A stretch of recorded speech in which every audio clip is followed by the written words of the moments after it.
channel.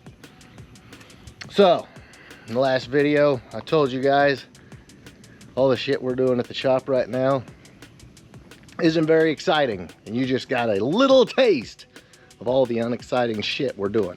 But let me give you an update. Boys, this is it. This is the final hours. You got until midnight tonight to get in on the top end power pack. SVE aluminum series 170 heads, TFS intake, TFS stage 1 cam, shipped to your door, bolted on, make some stupid power. Grab a hat, shirt, grab a flag to pimp out your garage, keychains, sweat, anything you want, guys. We've got it on the website. thefoxcast.com/shop. Grab anything in the store. Every $5 is one entry. And like I said, ends at midnight tonight. Do not miss out on this one. So because of the short week last week, I didn't get my parts in from LMR, but I did want to get everything out and get everything ready. That's the only thing holding me up as far as getting the interior back in the car.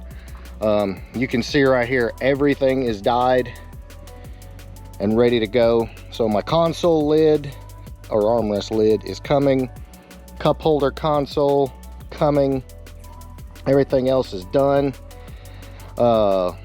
Headliner and rear package tray on the way.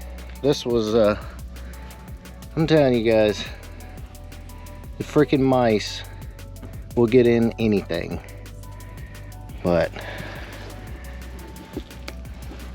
that shit is crazy. The sun just destroys these.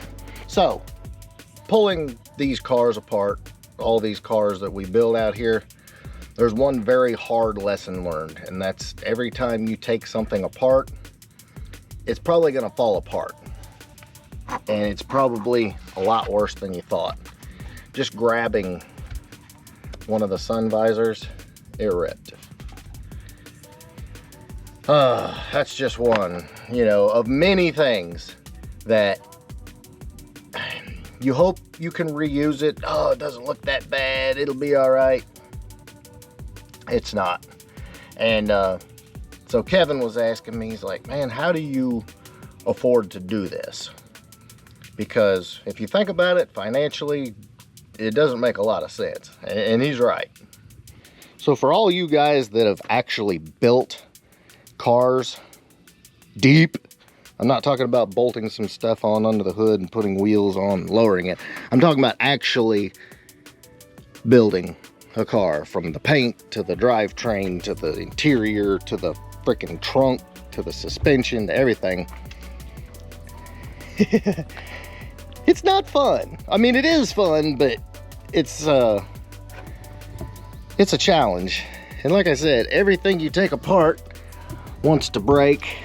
You know, like I thought, oh yeah, these sun visors will be all right. I can maybe save a little money there. Well, yeah, they're toast. So restoing as much as I can, obviously, but there's a very, very large caveat to what I'm gonna let ride. Look guys, when I'm building these giveaway cars, they've got my name on them. So no, I don't go over the top and spend $100,000 on the car, simply because I just can't. If I could, I would, and you know what? If the subscription blows the hell up, guarantee your ass we will. But I also draw a fine line where I'm not gonna put anything out that's just shit.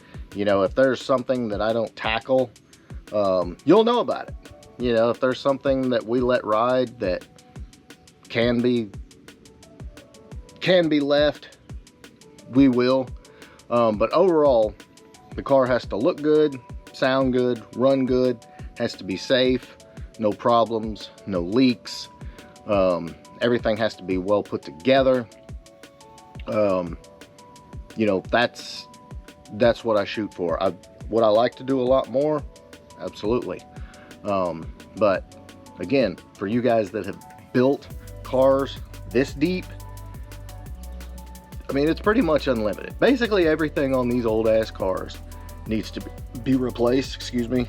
And so you can You can spend 30, 40, 50, 60, I mean, as you name it, fixing everything and making everything right. So it is a challenge, and it's also time consuming to take what is essentially a rolling shell and make it into a nice car. It's a job. So one other thing that I take into consideration when we do these is when you get the car, it's something that is ready for you to do whatever you want to do with it. Whatever upgrades you want to do, you know, as far as the suspension, power wise, all of that. You know, that's the kind of car that we try to give away. We try to do all the hard stuff. You know, everything's wired and fixed right. All the interior is together and clean and right. The suspension is good. When I say good, I mean it might not have a bunch of high dollar parts, but it's all right. You know, you don't need ball joints, you don't need tie rods, you don't need any of that. It's right for you to go in and start adding a bunch of performance upgrades if you want. Now we're gonna do springs, we're gonna stance this car out on the chrome ponies, and it's gonna look sick. But you know, once you get it, you don't have to worry about paint. The interior is already nice. If you want to go further and like add custom seats or a custom steering wheel, or you know, do something crazy like that, a rear seat delete, whatever you want to do. But essentially, we're trying to give you an almost blank canvas that you don't have to sit there like you would buying a car on Marketplace and spend half your life fixing a bunch of stuff to get it to the point where you can start adding performance parts. That's the goal. I'll be honest, I don't really keep track of how much money I invest in these cars. I don't really see the point, to be honest with you. Just like Project Two-Tone, this one got paint. Project Two-Tone got a brand new crate motor, fully redone interior, converted from auto to manual. This car is also getting auto to manual swapped. Yeah, it's expensive, but that's totally ignoring the whole point of this. I guess I would say probably the reason I don't really keep track of the money is because, like I said, it's not the point. The point of these is, number one, they make great content. Builds, projects, how-tos, and seeing stuff go from start to finish. That's number one. Number two, this saves cars that would probably end up rotting in a field somewhere. Like this car. It was a roller. There wasn't much there. What it was a rust-free notch. And this car would, like I said, probably be still sitting in a field somewhere. Project Two-Tone, Project 4 to 8, probably the same deal. They needed basically everything. And so it gives us an opportunity to save these cars, get them back out on the road, make nice cars out of them, and not running in a field, which makes me feel good. And the third thing is the feeling of satisfaction, and just, I can't even really describe the feeling when we get to call a winner and then go meet the winner and show them the car. That's indescribable, and it's mind-blowing, and I freaking love it.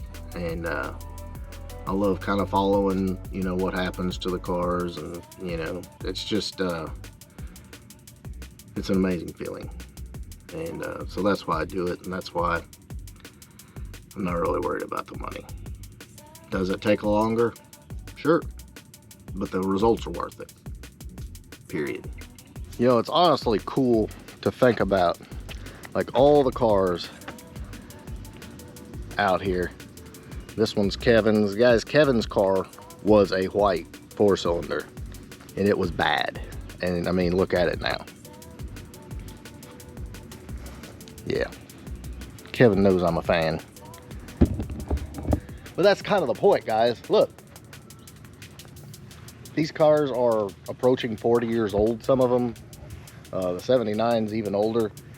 And as time goes on, they're gonna get fewer on the road, more wrecks, more cut up to be race cars, all that good stuff. So in my mind, the more nice, put together street cars that are out there on the road keeps these things living on. That's kind of important to me because I grew up with these cars. I love them, and I probably always will. That's why I do this. So if you wanted to know, now you know. I'm gonna go back to doing not so fun stuff. Hope you guys enjoyed this, and if you did, big thumbs up. Make sure you smash that subscribe button. Catch you on the next one.